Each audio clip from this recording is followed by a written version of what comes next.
You tell me when, Jamie. Well, good afternoon, everyone. I want to thank Connie Dijak, President and CEO of Runnymede Healthcare Centre, for welcoming us here today. I also want to thank Christine Hogarth, our great MVP from Etobicoke Lakeshore, who has been doing a great job from the day we were elected. Our government made an unbreakable promise to the people of Ontario. We said we would spare no expense fixing a long-term care sector that had been abandoned by previous governments. We committed to a $2.68 billion 10-year plan that will deliver 30,000 safe, modern, and comfortable spaces for our seniors to call home. And just to put that into perspective, folks, the previous government for 15 years created 611 compared to our 30,000. Today, we take another step towards keeping that promise, because today we break ground on the brand new Runnymede Long-Term Care Home. When the doors open in 2023, the Runnymede Long-Term Care Home will offer 200 new long-term care spaces in Toronto. This home will be state-of-the-art and built to modern design standards that will help prevent and contain infectious diseases, ensuring residents have access to the care they need in a safe and secure environment. Our loved ones in long-term care deserve a comfortable, modern place to live, near family, near friends, and with the support they need when they need it. Building the new Runnymede Long-Term Care Home shows how we're accelerating construction of these much-needed long-term care projects. In fact, right now, Ontario has over 35,000 new and redevelopment spaces in the pipeline. But that's not all. Our investment of an additional $4.9 billion over 4 years supports our plan to hire more than 27,000 new staff. I always find that figure staggering. That's 27,000 new staff, including registered nurses and many other personal support workers. This is how we'll deliver 4 hours of direct care per day to each of our long-term care residents, and we're the only ones in Canada, probably North America, giving 4 hours of care, making Ontario the first jurisdiction, as I mentioned, in the country to do so. Further, we recently announced $34 million in funding to get more students signed up for nursing education programs at colleges and universities across Ontario. This is part of our broader push to train 2,000 more nurses all across the province. These are the types of investments that will ensure our loved ones are able to live in the comfort and dignity that they have so recently earned. Thank you, and God bless the people of Ontario. Now I'll pass it over to Minister Phillips. Thank you, Premier, and thank you to the great board members here at Runnymede, and it's great to see some of our colleagues we haven't seen from the Queen's Park Crest Gallery out as well. It's a brave new day. It is great to be here to celebrate the progress that's being made here at Runnymede Long-Term Care Centre. I do want to thank Connie Dijak, President and CEO of the Runnymede Health Centre, for her leadership, and as I said, the leadership of her board, and for joining us today. After decades of neglect, our government is repairing and rebuilding Ontario's long-term care sector. In order to do this, as the Premier said, we are investing $2.68 billion in projects just like this one here in Toronto across Ontario. Between 2011 and 2018, only 611 net new beds were built in this province. And again, as the Premier mentioned, our government has a plan to build 30,000 beds in a decade, and we're making good progress. To date, we have over 20,000 new and over 15,000 upgraded beds in development. That's more than 60% of our goal. Now, just last Monday, I was with the Premier at the site of the Water's Edge Community Long-Term Care Home. That's a facility in North Bay that will receive 160 new beds and reconditioned beds, and it will ensure that loved ones have a safe place to call home. Last Wednesday, we celebrated the groundbreaking of Temiskaming Lodge, a new facility in Temiskaming Shores that will receive 128 new and upgraded beds. And of course, today, here in Toronto, we're on the site of the new Runnymede Long-Term Care Centre. When the new Runnymede Long-Term Care Centre is completed, it will have 200 beds for seniors in the community, near their family and friends. This new building will be fully air-conditioned and will provide state-of-the-art comfort and care, and it's scheduled to be ready for residents by the summer of 2023. Now, here at Runnymede, 50 of the new beds will be dedicated to serving the Maltese community, and On the way here today, I passed through Little Malta, which I've been to many times, and these beds will be right here in the heart of the community, serving that community. In addition to investing in projects like Runnymede, we're also building long-term care capacity in the GTA through our accelerated build program and the provincial surplus lands project. Now, this is all great news, and it builds on many of the actions our government is taking to improve long-term care across Ontario. We've committed to ensuring, as the Premier said, that long-term care residents receive 4 hours of direct care per day, something that seniors advocates and leaders in long-term care have been calling for many decades. That's a 45% increase on average in direct care per day, and that will make Ontario the leader in resident care in Ontario, and that will be good for our residents. To do this, as the Premier mentioned, we need to hire 27,000 new staff, registered nurses, registered practical nurses, personal support workers, and allied health professionals, and of course support staff. And we're investing $4.9 billion over 4 years to make that happen. This is doing what needs to be done to transform the sector. Everyone working on this project, I want to thank you. I want to congratulate you on the progress. I know we'll be thrilled to be back here for the opening, and it's now my pleasure to turn things over to Connie Dijak, the President and CEO of Runnymede Health Centre. Connie? Well, thank you very much. We are so honored to have here today the Premier of Ontario, Premier Doug Ford. We have Minister Rod Phillips, and Christine, welcome again from Etobicoke. I hope the traffic was not too bad. You know, before I get to my very brief remarks, I would like to acknowledge our very special guests who are here today. And we welcome our chair of the board, Nick Migliori, and all the board members who are so supportive and eager to get this facility built. I'd also like to acknowledge our special guests, the Consul General of Malta, Dr. Raymond Sherry, Joseph Galuzia, who is the President of Universal Care, and all of our staff and family here today. Right now, we have all of our heroes who are there, welcoming Premier Doug Ford to our facility. Thank you for coming out, Minister. These are the heroes who make sure that we provide excellent care and always, always look towards the best thing, the best practice for our patients and our residents. I also want to just say a special thank you to two of our board members who have worked very hard to make sure that this development happens, and that's Mr. Carmen Negro, who's chair of our strategic planning, and Annetta Jewell, who is chair of our building committee. They skillfully guided us through this construction of the long-term care facility. Now, I'm going to go a bit off page here and just talk from the heart.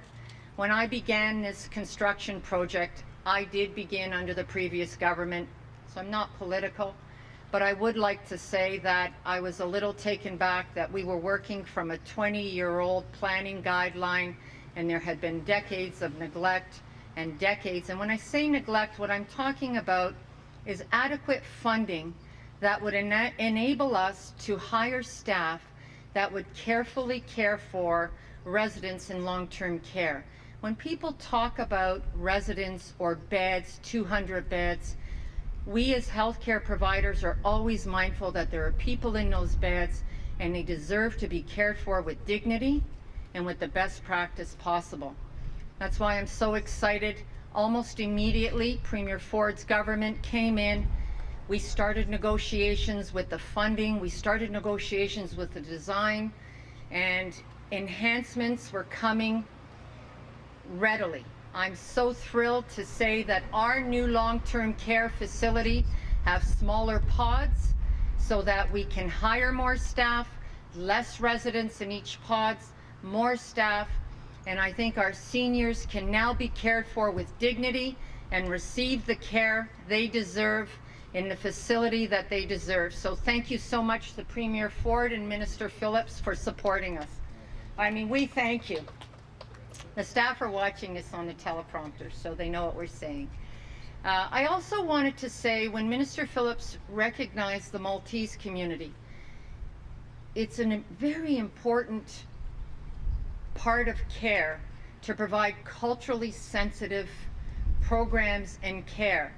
And we are the only long-term care facility in Canada to offer programs that are culturally sensitive to the Maltese community, and we are thrilled to do so here in Little Malta.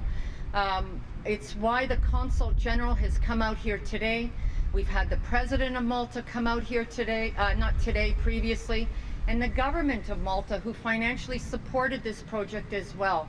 So this is very unique and very receptive to the cultural needs of the 47,000 people, Maltese Canadians, who live in the province of Ontario.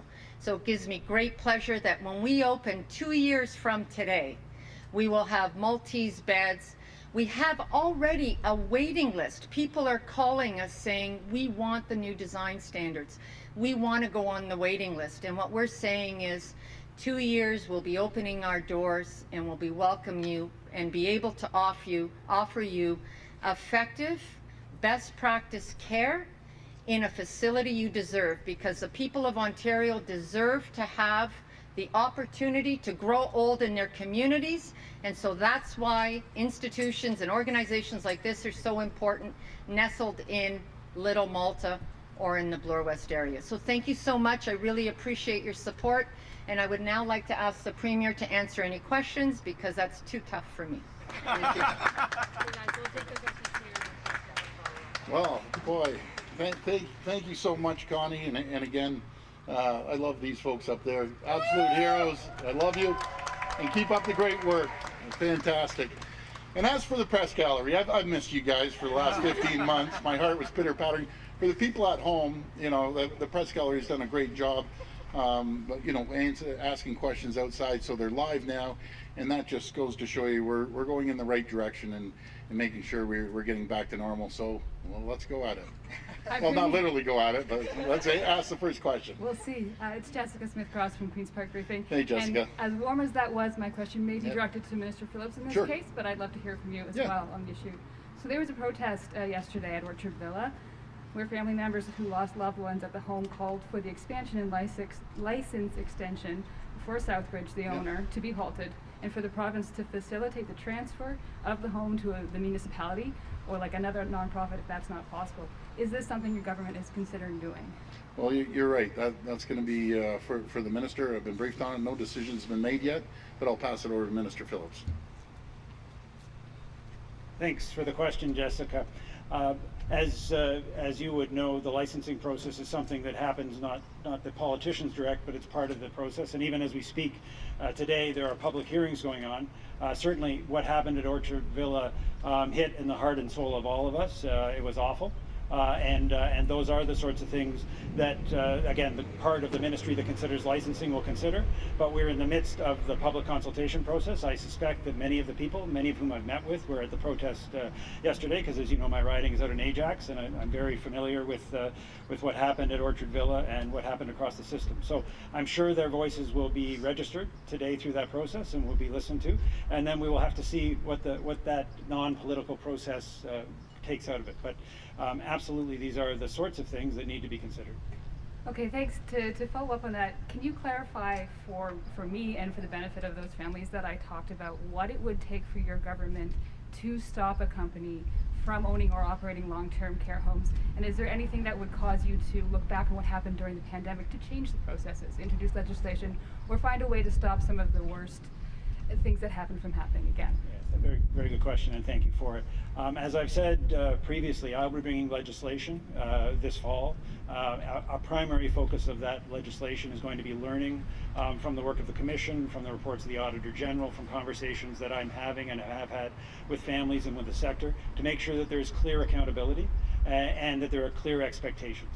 So that legislation will be forthcoming. The Act was last reviewed over a decade ago, and obviously the situation has evolved a great deal. So that will be part of the consideration, and of course all of the input that we're getting now will be important from families, from residents, from labor partners, from operators.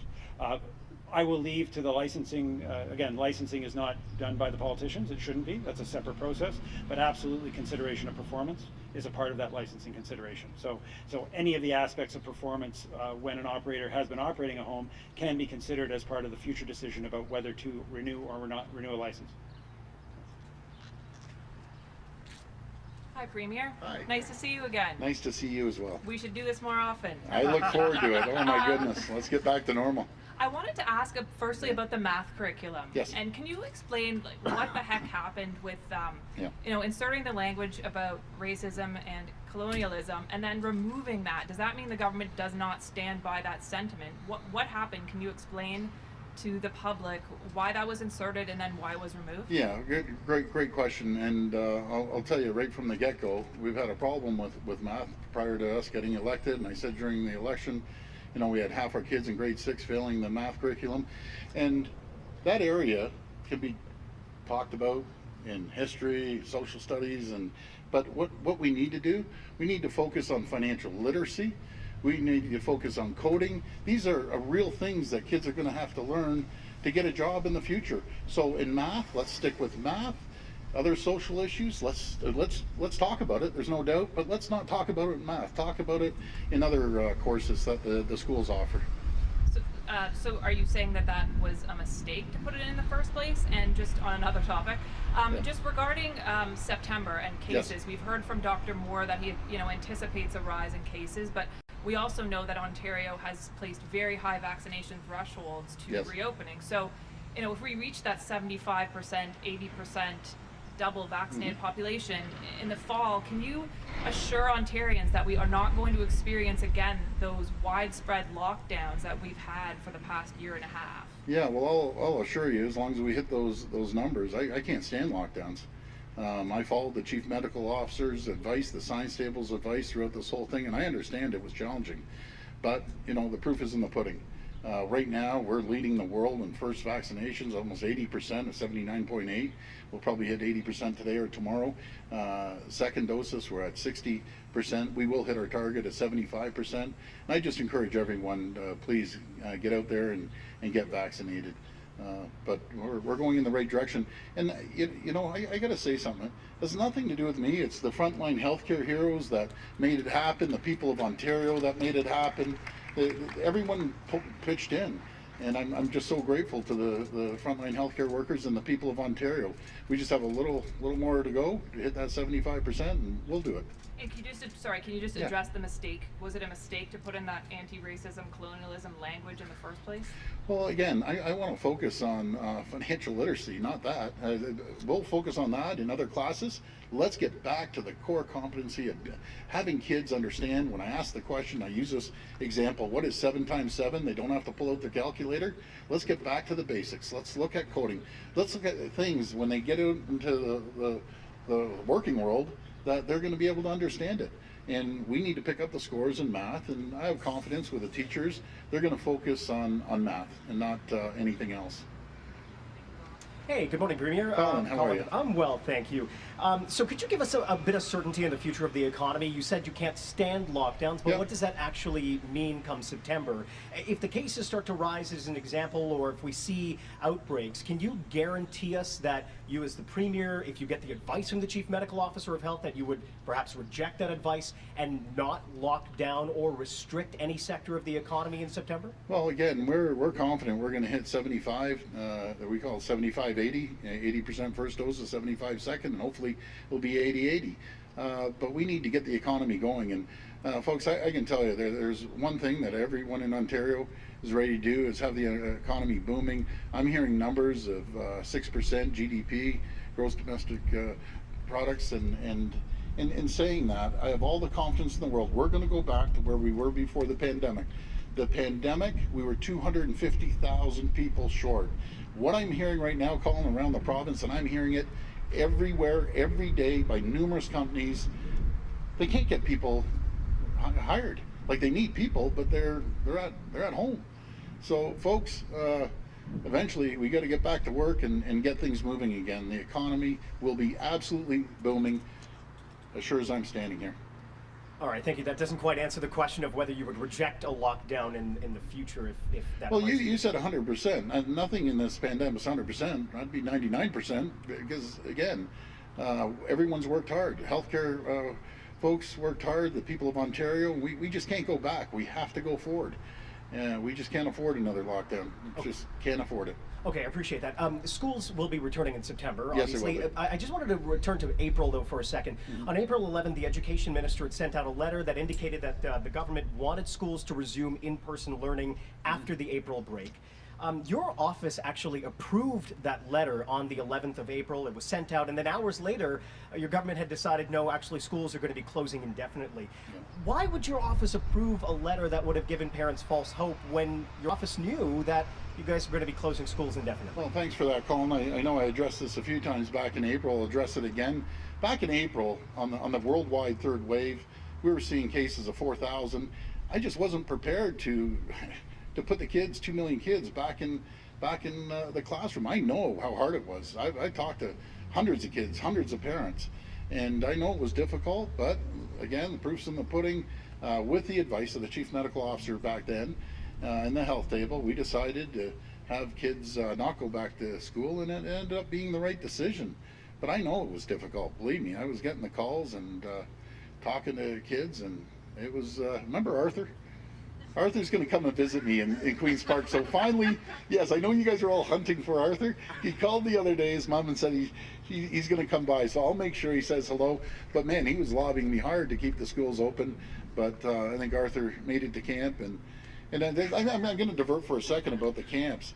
My niece went to Muskoka Woods Camp, and she just loved it. And it was so nice to see everyone up there, and John, who runs the show up there, thank you. It just changes kids' lives. They were just so happy, and it's good to see everyone out there having fun, the kids especially. Hi, Premier. It's Hi. Richard with 680. Richard, good to see you again. Good to be here in person with you. Yeah, absolutely. A growing number of businesses and schools are requiring proof of vaccination. I know the government is not requiring anyone to get the shot, but businesses are requiring proof. And what you get when you get the shot, what you and I have got, is just a piece of paper that really anyone can fake if they wanted to.